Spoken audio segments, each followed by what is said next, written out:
James Knightley, Chief International Economist at ING, is now joining us on the show. James, thank you very much for joining in. If you look at just purely the market action, the price action yesterday on Wall Street, it appears to be, at least the consensus seems to be for now, that it's more episodic volatility driven by headlines rather than a prelude to a deeper crash. But the question is, because of Trump's policy uncertainty, are the fundamentals of the US economy in some way shifting? Can the fundamentals perhaps, result in a deeper correction that we will see in the stock markets in the US after a very long period of resilience? There's a lot going on right now. So we've got the geopolitical uncertainty tied to Greenland and Denmark and the threats against Europe. And of course, you've got then the overlay of the economic uncertainty relating to that with these threats of tariffs and the potential re-escalation of a global trade war story too.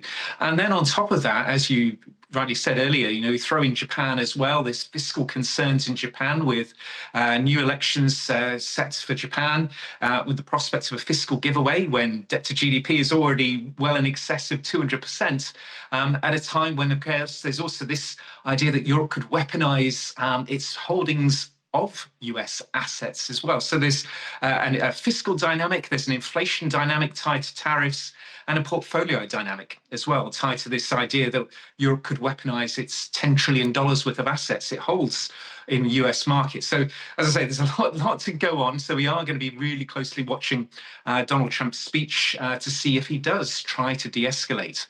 Certainly his team have been, Scott Bessent and co have been trying to calm tensions a little bit. But of course, the president tends to be a little bit bombastic. So we'll just have to wait and see what he says. Yeah, and James, it's not as if there's great popular support domestically in the US, right, for this Greenland plan. So it may actually eventually just lead to some kind of a compromise. I don't know. I mean, but do you think he may use the Davos platform to de-escalate? I mean, and kind of the question is, even if he kind of comes out and says, well, we're all friends and we're the same side and et cetera, it may calm nerves for a while, but has the damage been done in that sense? Well, there is a sense that would be the end point. Donald Trump will push and push and push until he gets what he feels that he can get away with. But of course, this time around, Europe's already been through this once. They've already thought that they had a deal in place on tariffs. Then that's been ripped up to some extent in their belief. Is Europe going to be as willing to take him at his word on this? So there is this concern that this, may get worse before it gets better in terms of, the mutual pain, because that's what it is likely to be. We are seeing these concerns in financial markets, both in the US and in Europe as well. But if you put barriers to trade up as well, if these tariffs do come through and Europe does reciprocate in early February, then again, that creates more economic uncertainty for US and European corporates. And we already know that the jobs market is cooling quite notably in the United States, and that could see the jobs market lose further momentum. So there are some real risks here for the US economy and for the European economy as well. And that does, of course, feed through into valuations in both equity markets, bond markets, and the dollar too. All right, James, so you believe that Trump goes ahead with these tariffs on the European Union and he doesn't chicken out this time, right?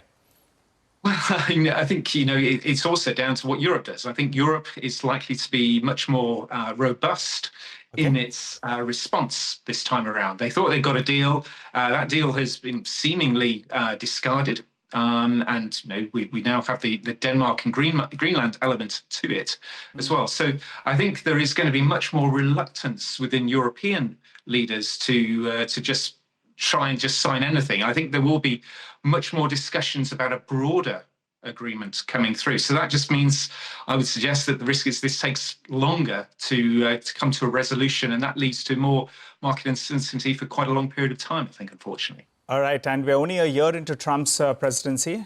3 to go, so that's a long time. James, what are you making of the spurt we're seeing in gold prices? Just looking at a trend overnight about the past bull cycles that we've seen in gold, and it's rallied big time in the past. But it had these periodic 5, 10, 15, 20% pullbacks as well. This time around, there's no sign of that whatsoever.